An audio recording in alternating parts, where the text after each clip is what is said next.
Hi, I'm gonna show you right now what I received from eBay. The engine bay, washer, and bolts.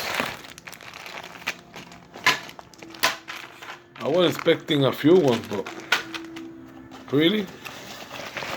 40 of them. You can use it for anyone. Use 10 millimeter bolts.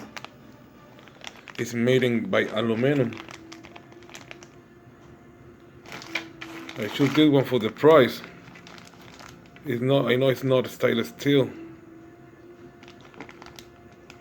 but the stainless steel costs like 10 times more. I take all of these. I think for $6 or $9, something like that. 40 of them.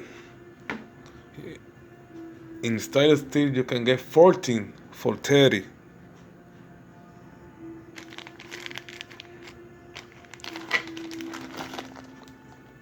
You can use it anywhere in your car. Soon you're gonna see this on my Optima. Anyone have a question? Let me know. I can show you how to get it. Have a good one, people.